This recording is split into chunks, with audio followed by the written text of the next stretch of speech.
I watched in horror as my beloved Victorian home was consumed by flames, the memories of my family turning to ashes before my eyes. Across the street, Evelyn Carter, the president of the newly formed HOA, sipped her overpriced latte, a satisfied smirk playing on her lips. She thought she had one. But what she didn't know was that I, Emily Lawson, was a federal judge, someone who had spent years dismantling corruption and ensuring justice was served. And this time, justice would come for her. 1. A neighborhood war begins. The morning had started like any other. I was enjoying my coffee on the porch, watching the golden hues of the sunrise reflect off the purple trim my grandmother had painted decades ago. The scent of my grandmother's heritage rose garden filled the air, a comforting presence in the home that had been in my family for generations. That's when I saw her, Evelyn, marching toward my mailbox with a thick envelope in hand, her expression one of forced sweetness. I had seen that look before. It was the same look she wore during neighborhood meetings she had started hosting at her newly renovated McMansion next door. Meetings I had deliberately avoided. I knew what was inside the envelope before I even opened it. Another attempt to force me into her HOA. The glossy brochure inside depicted rows of identical beige houses with perfectly manicured lawns. The invitation came with an absurd $5,000 initiation fee and a monthly due of $350. But the worst part? The list of mandatory property modifications. My home's iconic purple trim had to go. My grandmother's treasured rose garden? To be replaced with approved vegetation. The antique wind chimes, which had lulled me to sleep since childhood. Banned. I clenched my jaw as I read through the list. This wasn't an invitation, it was an ultimatum. I watched from my window as Evelyn pulled out her phone and made a call. Her voice carried across my lawn. Yes, I just delivered the final invitation. She has to join now. Her house is the last holdout on the street. Once we get her property in line, the neighborhood's value will skyrocket. A chill ran down my spine. This wasn't just about aesthetics. It was about control. That evening, I walked over to her house, invitation in hand.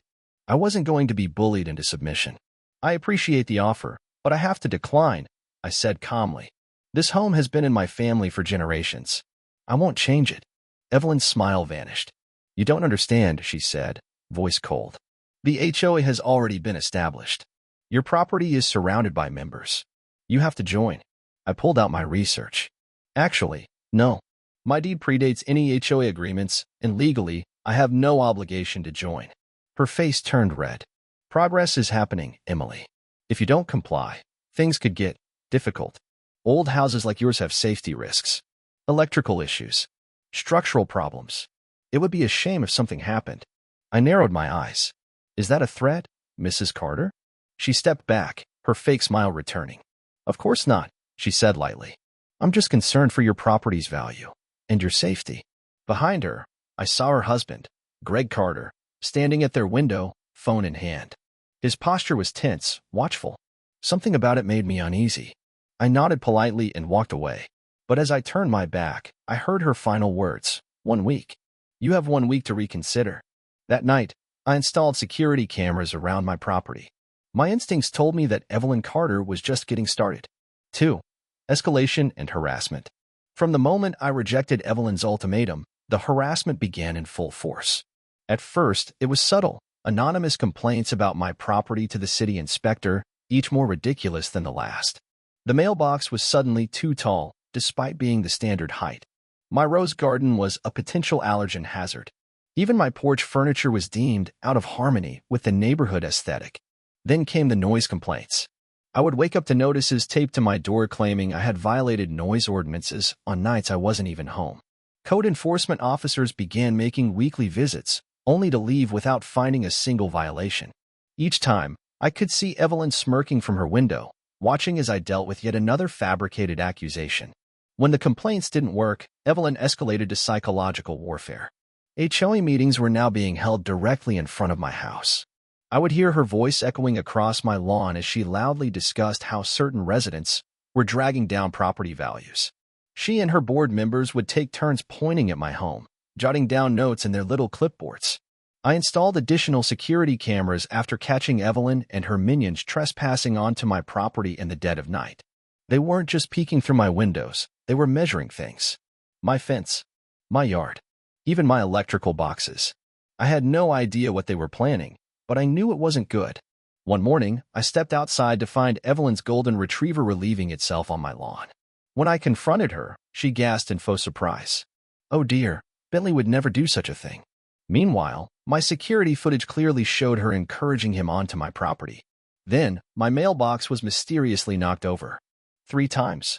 My garbage bins vanished, only to reappear the next day with HOA violation notices attached to them.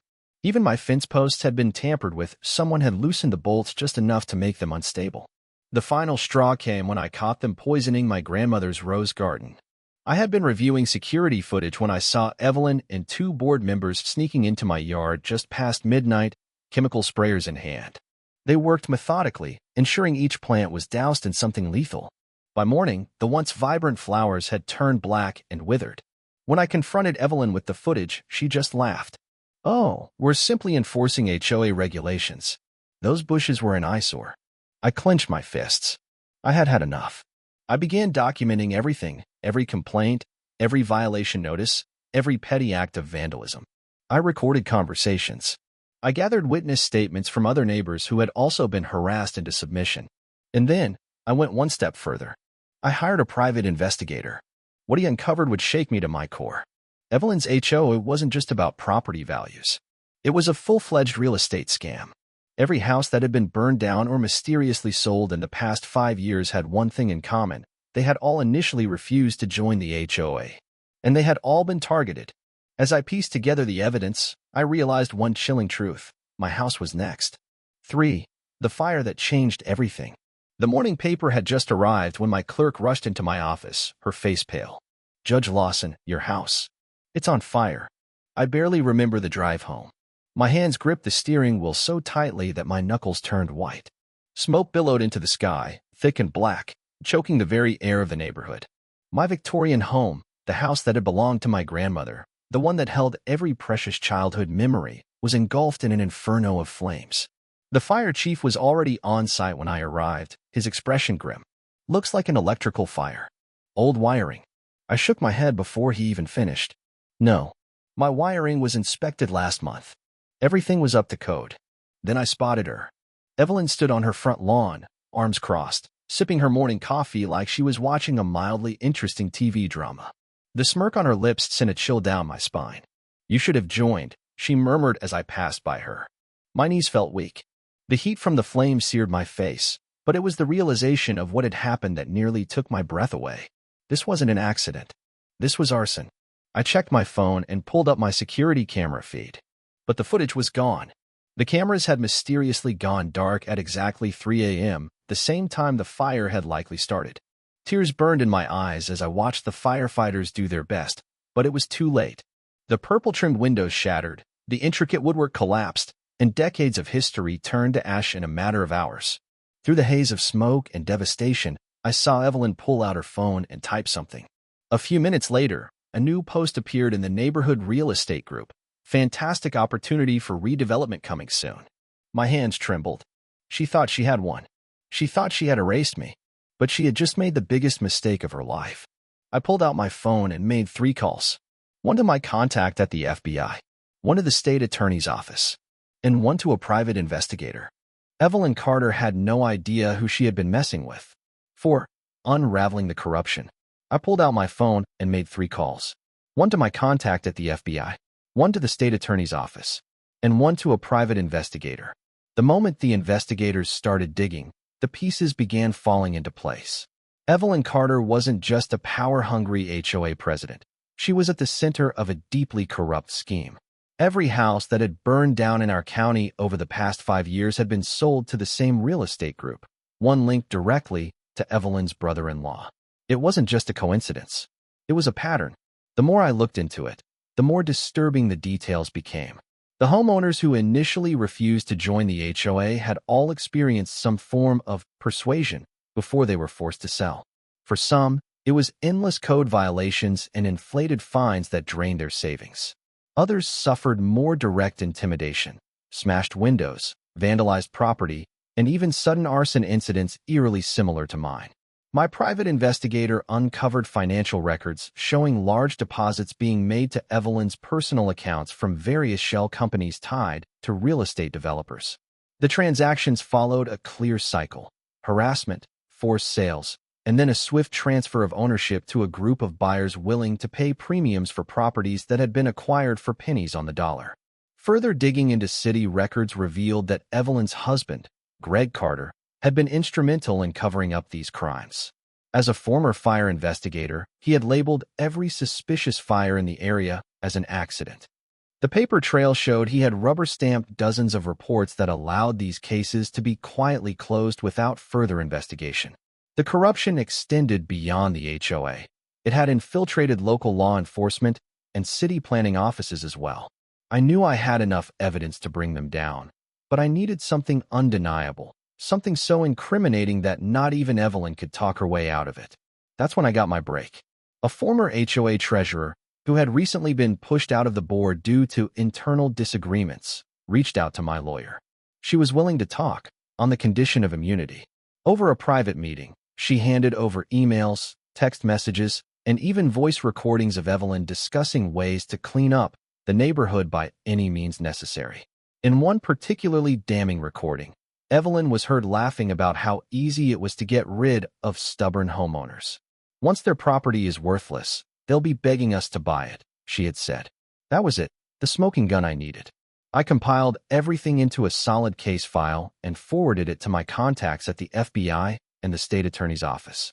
Within 24 hours, federal agents were preparing for multiple arrests. Evelyn had no idea that her carefully built empire was about to crumble around her. 5. Delivering justice. The day of the HOA meeting, I walked in, not as Emily Lawson, the homeowner, but as Judge Emily Lawson. Evelyn smirked. Finally ready to comply? I set down a thick stack of documents. Actually, I'm here to inform you that you're under federal investigation. Gasps filled the room. The FBI stormed in. Evelyn's face turned ashen. Her husband, who had covered up reports, tried to run. He didn't get far. As the agents moved in, Evelyn's mask of arrogance began to crumble. She clutched her pearls, trying to stammer out an excuse. This is ridiculous. You can't just arrest me. I have rights. One of the agents held up a warrant. You have the right to remain silent, and I suggest you exercise it. The moment the cuffs clicked around her wrists, a murmur of shock and relief spread through the room. The very people she had bullied into submission were now watching her downfall, and for the first time in years, they felt safe. The next few weeks were a whirlwind of legal proceedings. Evelyn's empire unraveled piece by piece. Her husband, Greg Carter, realizing there was no way out, flipped on her. He provided detailed records of fraudulent HOA fines, insurance fraud, and property scams. Every bribe, every rigged fire investigation, every illicit land deal. Greg laid it all out in exchange for a reduced sentence. Weeks later, in court, the evidence was overwhelming. The prosecution played a damning recording of Evelyn's voice, detailing how they'd planned my fire. Her face turned ghost white as the jury listened. Once her house is gone, we'll have the whole street. She'll be begging us to take it off her hands. The judge didn't hesitate. Evelyn was sentenced to 25 years for conspiracy, arson, and fraud. The rest of her board got 15 years each. Their HOA? Dissolved. As I walked out of the courthouse, reporters swarmed me, microphones shoved in my direction. Judge Lawson, how does it feel to take down one of the most corrupt HOAs in the state? I simply smiled and said, justice always wins. In the weeks that followed, the neighborhood transformed. Without the tyranny of the HOA, residents started working together as a true community. We held real meetings, not about fines and restrictions, but about how to help each other. The empty lots that had been stolen from their rightful owners were returned. Families moved back, and laughter filled the streets once more. My home, my beautiful Victorian, was rebuilt, brick by brick, window by window, just as my grandmother had left it. The first thing I did? I painted the trim the same shade of deep purple that Evelyn had tried to erase. Justice wasn't just about the courtroom. It was about reclaiming what had been taken. And in the end, I had won far more than a legal battle. I had won back my home, my community, and my peace. And that was worth everything. Lessons learned. This story teaches us the importance of standing up against corruption and injustice. No matter how powerful or manipulative someone appears, truth and perseverance will always prevail. History has shown that those who abuse their authority may seem untouchable at first, but with courage, diligence, and the right alliances, even the most entrenched systems of corruption can be dismantled. We must recognize that silence enables wrongdoing. If we turn a blind eye to injustice, we allow it to persist and grow stronger. It is only through action, awareness, and the willingness to hold wrongdoers accountable that we create meaningful change.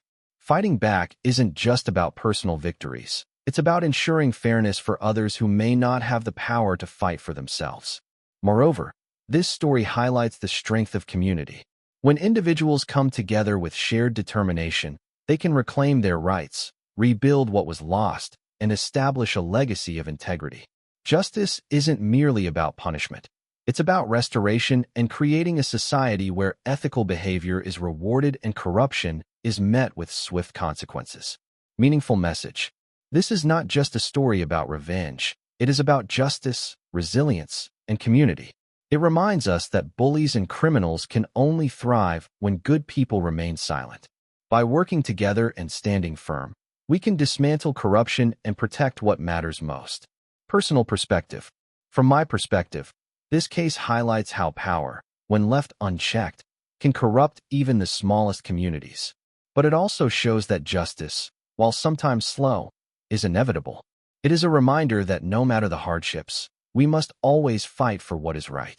If you enjoyed this story and want to hear more inspiring and thought-provoking content, be sure to follow and subscribe to Story Precious. Click the subscribe button and turn on notifications so you never miss an update. Together, let's share stories that inspire, educate, and empower. Subscribe now to Story Precious for more powerful stories like this.